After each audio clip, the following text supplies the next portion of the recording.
We're at the Scripps National Spelling Bee in Washington, D.C., where kids politely destroy each other with vocab. They don't get here with talent. They get here with hard work, dedication, and sacrifice, and if they're fortunate enough, they become the champion. Shrey, you are the two-time.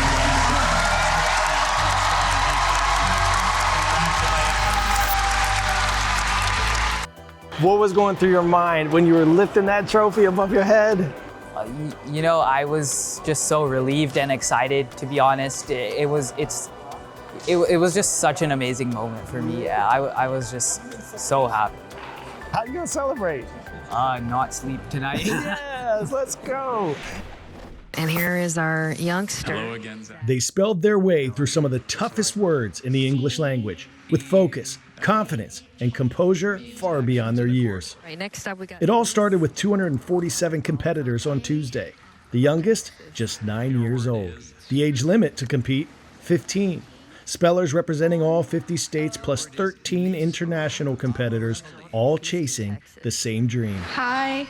But by Thursday night, the field had been whittled down to just 9 finalists. Smart? Of course. These kids can spell words that most adults think are prescription medications. Pneumono-ultramicroscopic silicovolcanoconiosis. Can you spell that? PNEUMONOULTRAMICROSCOPICSILICOVOLCANOCONIOSIS. That's right. Amarevoli. A-M-A-R-E-V-O-L-E. Amarevoli. That is correct. Thank you. After spending some time with contestants during the semifinals, one thing became crystal clear. This is not some magical gift. Every speller I spoke with pointed to the same formula: hard work, discipline, and sacrifice. It's not natural talent that can get you somewhere like Scripps. It's more about the hard work you put in, because at the end of the day, talent can only take you so far, but to get to such a big stage, you also need to put in lots of work. You have to prepare so much and put in hours and hours on end per day.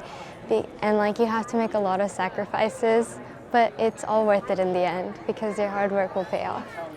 Some study up to 10 hours a day on weekends. And honestly, preparing for this feels a lot like training for a championship in sports. Film study becomes dictionary study. Muscle memory becomes word roots and language patterns. But this is the only competition in sports where one misplaced vowel can end your season. I'm sorry, your addendum is UREDINIUM. Love your enthusiasm. We're going to hope to see you back. Thank you. Congratulations. For 3 days, these kids politely dismantled one another with vocabulary, all chasing the $50,000 grand prize. But what stood out most? The motivation was about far more than cash. It's a really great place to be, especially since I'm surrounded by a lot of people who enjoy the same things that I do. Mostly, I just wanted to get to finals, and I also wanted to be on live TV. Yeah, let's go! Now, even the contestants eliminated in the earlier rounds, heartbroken their journey was over, many stayed to watch the finals anyway. Not bitter, not jealous, cheering for the very competitors who had just outspelled them because they understood just how hard everyone worked to get here. It's really fun. It's just been such a fun experience, and I've met so many great people. I still have another kid from Minnesota who's I'm really close with in the beach, so I'll be sitting around, I'll be cheering for him.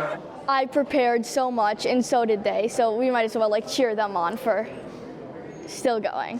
For many of these spellers, they can finally catch their breath. For now, at least. 78 contestants in this year's field had already competed at the national level before. And for those who fell short, their comeback story may already be underway. Well, I'm going to start practicing now so that I'll have a whole year. Long after the final bell rings and the confetti falls, what lingers most isn't the winning word. It's the perseverance, the humility, and a room full of kids proving that excellence and kindness can still exist side by side. Pop quiz, hot shot. Which is the only landlocked country in Southeast Asia? Laos, Vietnam, Indonesia, or Philippines?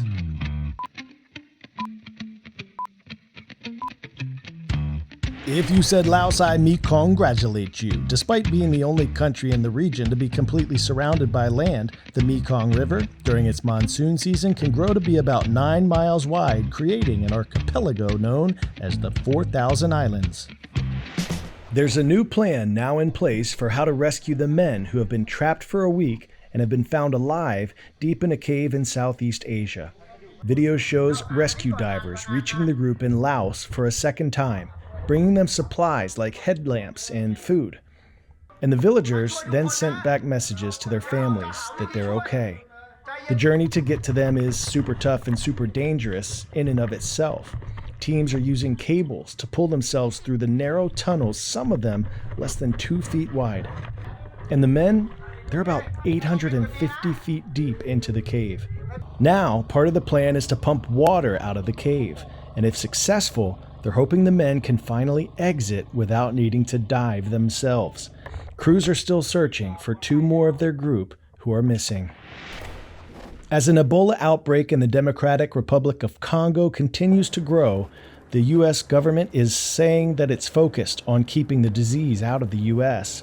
The administration is making plans to send Americans who may have been exposed to the Ebola virus but do not have symptoms to health facilities in Kenya.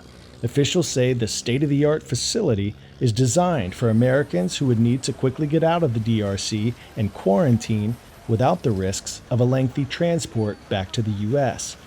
The U.S. has its own specialized network of hospitals that are highly equipped to treat Ebola patients that some experts say would be much better suited to handle the situation.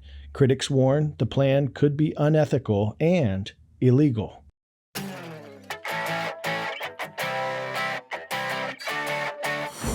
Today's story getting a 10 out of 10, a nearly 30-year-long friendship that spans continents founded on one common belief. In 1999, world history teacher Ronald Sikulski saw a news story about a woman and her husband planting trees in the Chinese Maowusu Desert in an effort to fight its desertification, which severely threatens an area's agriculture. At the time, the couple was making $250 a year, but putting it all towards planting trees. I was crying as I watched the news. I saw her on the TV and I said, I want to help her. Moved by their dedication to save their home, Ronald worked with an organization in the U.S. and donated $5,000, equivalent to 20 years of income, to the Chinese couple's tremendous work. And since the initial donation, the forest has grown to over 50,000 trees. Ronald says that if 2 regular people from America and China can create something beautiful, the whole world can work together. All right, Sunshine, we have a couple shout-outs today, and they're coming to you from some of our erudite orthographers here at the Scripps National Spelling Bee. Shout out to John L. Golden Elementary and Day Creek Intermediate School. Shout out to Discovery Middle School in Alexandria, Minnesota. I want to give a shout out to Carnage Magnet Middle School in Raleigh, North Carolina. I want to shout out my 2 schools, which were Peachtree Middle and Austin Elementary. I want to give a shout out to Lorraine Rogers Middle School in Prosper, Texas. PS32. Let's go. In Queens, New York. Yeah, let's go. Rise up, baby. Rise up. Rise up. Play that Friday music, Nadir. Go out, make someone smile this weekend. You never know how or when, but you may be the light someone needs. You are more powerful than you know. Rise up. I'm COY, and we are CNN 10.